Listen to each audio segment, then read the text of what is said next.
Posted by you/mil chickenpox. I can hardly type this out because thinking about it makes me so angry. Earlier this year, my husband, Jack, 31M, and I, 27F, decided to spend Christmas with his family for the first time since our daughter, Annie, 13 months, was born last September. Since they live 12 hours away, we decided to stay for a few weeks before Christmas so they could spend lots of time with Annie. We arrived early as planned, and everything was great.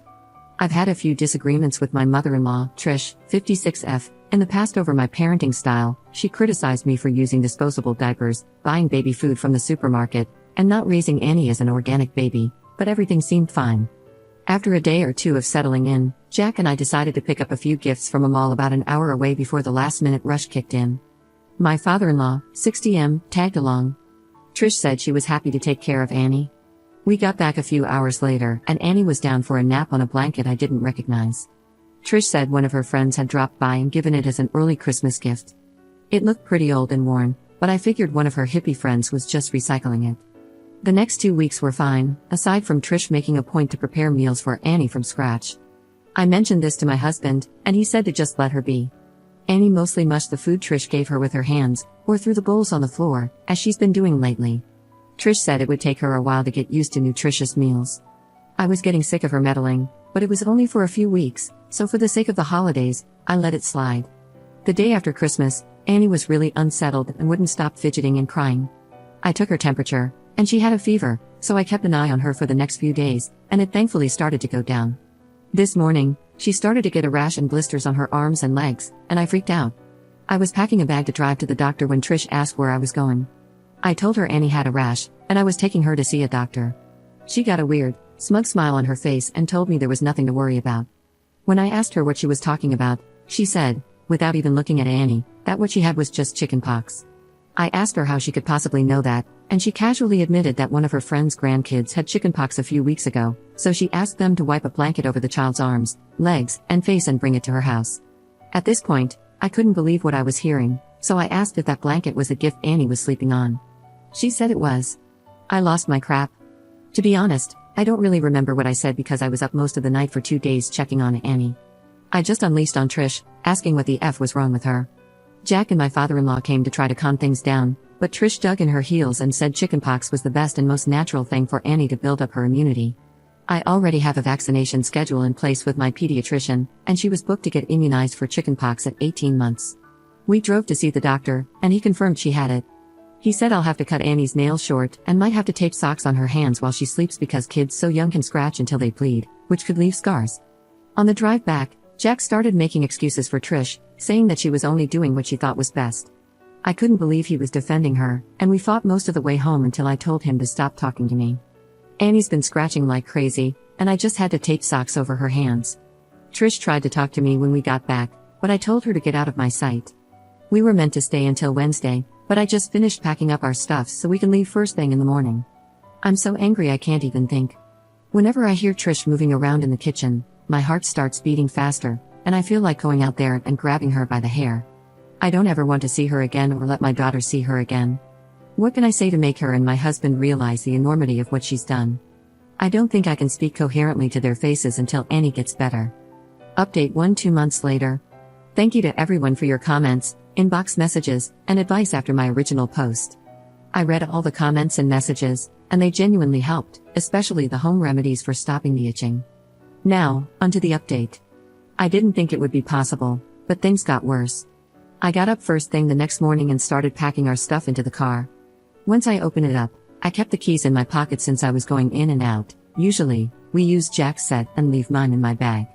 While I was packing, he sat in the kitchen with Trish and my father-in-law, chatting and having coffee like nothing was wrong. Annie was mercifully still asleep, so I gently belted her in and closed her door. Then Jack came out and asked if I had everything, and I said we were good to go as soon as he was. He said okay, and calmly took out his key set and centrally locked the car, locking Annie in. I asked him what the hell he was doing, and he said we wouldn't be leaving until I apologized to Trish. I think I was stunned into silence because he then took the chance to rehash what he said the previous day, that Trish thought she was doing what was best, that chickenpox doesn't unalive you, and that I was making a bigger deal out of this than I needed to and making Trish feel bad. Yes, making her feel bad. All the comments from my last post were swirling around in my head, and I told him he needed to stop being a son and start being a father. He screwed up his face and said he would always be Trish's son, and that was the point, that nobody should speak to his mother the way I had the day before, and I needed to apologize to clear the air. I felt like I had entered some kind of weird twilight zone where I had accidentally married a 9-year-old instead of an adult man, so I just asked him to open the car so we could leave. He repeatedly refused, then walked back inside and said he would see me in there when I was acting more reasonable. You can probably guess what happened next. I'd left my bag on the passenger seat, so he probably assumed my keys were in there. Nope, I waited 30 seconds, then just hopped into the car and drove away. My phone blew up with a million calls from him, Trish, and my father-in-law. Eventually, my mom, dad, and my sister Jess, who I'm super close with, called as well.